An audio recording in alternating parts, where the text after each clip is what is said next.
இப்போ ரீசெண்டா நம்ம எல்லாருமே கேட்டுக்கிட்டு இருக்க ஒரு விஷயம் டிவோர்ஸ். அந்த டிவோர்ஸ் இப்போ செலிபிரிட்டிஸ் மத்தியில பயங்கரமாவும் போய்க்கிட்டு இருக்கு. இப்போ ஏஆர் ரஹ்மான், சைராவா இருக்கட்டும், ஜெயம் ரவி, ஆர்த்தியா இருக்கட்டும், ஐஸ்வர்யா தனுஷா இருக்கட்டும். இந்த மாதிரி டிவோர்ஸ்ன்ற நியூஸ நம்ம அதிகமா கேட்டுட்டு இருக்கோம். அதிகரிக்குதா கிரே டிவோர்ஸ்? விவாகரத்து அப்படின்னு சொன்னாலே கல்யாணமான புதுசுல கிட்டத்தட்ட 1 வருஷம் மிஞ்சி போனால் 5 வருஷத்துக்குள்ள ஏற்படுறதுதான் அப்படின்னு பொதுவா ஒரு கருத்து இருக்குது. வரதட்சணை கொடுமை, இம்சை கொடுக்கிற இன்லாஸ், அடிக்கிற கணவன், உதவாக்கிற மனைவி, சந்தேகம், கள்ள தொடர்பு, ஆண்மை இல்லாமை, கருத்தரிக்க முடியாமை அப்படின்ற நெகட்டிவ் காரணங்களை மட்டுமே விவாகரத்துகள் நிகழ்ந்து வருது. இந்திய கலாச்சாரம் திருமணங்களை சிதைச்சு விடக்கூடாது அப்படின்றதுதான். திருமண பந்தம் அல்லது உறவுகள் மட்டுமே ஒரு ஆணுக்கும் பெண்ணுக்கும் இடையிலான ரிலேஷன்ஷிப்புக்கு அடித்தளம் அப்படின்னு 10ஆம் பசலித்தனமானவர்கள் நினைக்கிறாங்க. கமல்ஹாசன் சொன்னது போல இந்திய கலாச்சாரம் ஒவ்வொரு 10 ஆண்டுகளுக்கும் ஒரு முறை மாறிக்கிட்டே இருக்கும். அந்த மாதிரி சமீப காலத்துல 45ல இருந்து 60 வயசுக்கு மேற்பட்டவங்களோட விவாகரத்து கேட்கறது அதிகரிச்சுக்கிட்டே இருக்கு அப்படின்னு ஆய்வுல சொல்றாங்க. திருமணமாகி சில வருடங்கள்ல கருத்து முரண் ஏற்படுவதையும், திருமணம் என்கிற உறவுல தொடர முடியாது அப்படின்ற முடிவெடுக்கிறதையும் புரிஞ்சு கொள்ள முடியுது. 20ல இருந்து 30 வருஷம் கணவன் மனைவியா இருந்து குழந்தைகள் வளர்ந்து ஆளான பிறகு இந்த உறவு வேண்டாம் அப்படின்னு விலகுற சூழல் ஏன் வருது? இப்படி 20ல இருந்து 30 வருடம் சேர்ந்து வாழ்ந்து பிள்ளைகளை பெற்று மகிழ்ச்சியா வாழ்ந்து தலையில நிறைமுடியெல்லாம் வந்த பிறகு விவாகரத்து செய்யறதுதான் கிரே டிவோர்ஸ். நமக்கு தெரிஞ்ச மனநல ஆலோசகரை கேட்டு தெரிஞ்ச ஒரு விஷயம் என்னன்னா, விவாகரத்துக்கான கவுன்சிலிங் கேட்டு வரும் வயதான தம்பதிகளோட எண்ணிக்கை அதிகரிச்சுக்கிட்டே இருக்குது என்றதுதான். இது நம்ம தமிழ் கலாச்சாரத்துக்கு புதுசா இல்லாட்டினாலும் கூட, என்னது கிரே டிவோர்ஸ் தமிழ் கலாச்சாரத்துக்கு புதுசா அப்படின்னு தானே நீங்க யோசிக்கிறீங்க? ஆமாங்க, நமக்கு தெரிஞ்ச பல பேர் நீங்களே பார்த்திருப்பீங்க. ஒரே வீட்டுல இருப்பாங்க, ஆனா ஒருத்தருக்கு ஒருத்தர் முழுமையா விளங்கி கொள்ள மாட்டாங்க, பேச மாட்டாங்க.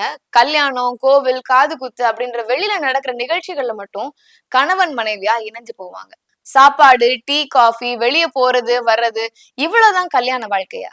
இந்த மாதிரி கல்யாணங்களோட பல குடும்பங்கள் நம் தமிழ் சமூகத்துல இருக்குது. இதுல பல தம்பதிகள் டீ, காஃபி, சாப்பாடை தாண்டி குழந்தைகளை பெற்றுக்கொள்றது மட்டும்தான் கல்யாணம், இல்லறம்னு நினைச்சுக்கிட்டு இருக்கிறாங்க. ஆனா இன்றைய டிஜிட்டல் யுகம், நவீன வாழ்க்கை முறை இவற்றை எல்லாம் கேள்விக்குள்ளாக்கி இருக்கு. உலகம் எங்குமே திருமணம் பற்றிய வரையறைகள் மாறிடுச்சு. குழந்தைகளை பெற்றுக்கொள்ள விரும்பாத தம்பதியரோட எண்ணிக்கையும் அதிகரிச்சுக்கிட்டே இருக்கணும். லிவிங் டுகெதர் வாழ்க்கை முறையும் அதிகரிச்சுக்கிட்டு இருக்கணும் ஆய்வுல தெரிய வந்திருக்குது. திருமணம் என்பது ஒரு மூச்சு முட்டை வைக்கிறதும் சஃபகேட்டிங்கான ஒரு ஒப்பந்தம்னு பலரும் நினைச்சுக்கிட்டு இருக்கிறாங்க. சகிப்புத்தன்மை இல்லாதவர்களாக, தோல்வியை ஏற்றுக்கொள்ள முடியாதவர்களாக ஒரு தலைமுறையை உருவாகிட்டு இருக்குது. திருமண பந்தத்துக்குள்ள அவர்கள் நுழைகிறது போது சிறு சிறு தவறுகளை கூட அவங்களால சகிச்சுக்க முடியறதே இல்லை. திருமணம் மற்றும் ஆண் பெண் ரிலேஷன்ஷிப்புகளை இவ்வகையான மனோநிலை இளைஞர்கள் மத்தியில அதிகரிக்கிறது நம்ம மூத்த தலைமுறையும் பாதிக்க ஆரம்பிச்சிருச்சு. ஆமாங்க, பல கிரே டிவோர்ஸ்கள் பிள்ளைகளின் வழிகாட்டுதல் படி அவங்களோட பூரண சம்மதத்தோட தான் நடக்குது. உதாரணத்துக்கு பல பிரபலங்களோட தற்போதைய விவாகரத்து செய்திகளை நீங்களே பார்த்திருப்பீங்க. உங்க அப்பா மாதிரி ஒரு ஆளோட தான் நான் வாழ்ந்துட்டு இருக்கேன், உங்க அம்மா மாதிரி ஒரு பைத்தியக்காரி கிட்ட தான் நான் மாட்டிக்கிட்டு இருக்கேன்னு எல்லாம் உங்க நல்லதுக்கு தான் அப்படின்னு பிள்ளைங்க கிட்ட சொன்னா, இந்த ஜெனரேஷன் பிள்ளைங்க இப்படி எதுக்கு வாழணும், எங்களுக்காக எல்லாம் நீங்க சேர்ந்து வாழ வேண்டாம், டைவர்ஸ் பண்ணிருங்க அப்படின்னு அசால்ட்டா சொல்றாங்க. இதை தவிர இன்னைக்கு வயதான பெற்றோர்கள் பலரும் எம்டினஸ் சிண்ட்ரோம் அப்படின்ற பிரச்சனைகளும் ஆளாயிருக்கிறாங்க. திருமணமாகி கூட்டுக்குள்ள வந்து குழந்தைகளை பெற்று அவர்களுக்கு திருமணம் செஞ்சு வச்சு மீண்டும் யாரும் மற்ற கூட்டுக்குள்ள இருப்பது போன்ற உணர்வு தான் எம்டினஸ் சிண்ட்ரோம். அந்த நேரத்துலதான் கணவன் மனைவிக்கும், மனைவி கணவனுக்கும் தர ஆதரவு ஒண்ணுதான் இதுக்கு தீர்வு. இது கிடைக்காத போது அவங்க மன அழுத்தத்துக்கு ஆளாயிடுறாங்க. எப்படி இந்த தலைமுறை குழந்தைகள் டேக் இட் ஈஸி ஆட்டிடியூட்ல இருக்கிறாங்களோ, அதே போல இந்த தலைமுறை தொழில்நுட்பங்களும் சேட்டிங், டேட்டிங் ஆப் அப்படின்னு வயதாகும் பொழுது ஏற்படும் வெற்றிடத்தையும் நிறைவு செய்யுது. புதிய உறவுகள் துவங்குவது, பழைய உறவுகள் முடிவுக்கு வர்றது அப்படின்னு கிரே டிவோர்ஸ் அதிகரிக்கிறதுக்கு காரணம் தொழில்நுட்பங்களும் ஒரு முக்கியமா இருக்குது. இந்த மாதிரி கிரே டிவோர்ஸ்க்கு பல பிளாக்கான நெகட்டிவ் காரணங்கள் இருந்தாலும் ஒயிட்டான பாசிட்டிவ் காரணங்களும் இருக்கு. ஒயிட் அண்ட் பிளாக் சேர்ந்தது தானே கிரே டைவர்ஸ்கள் உருவாயிருக்குது.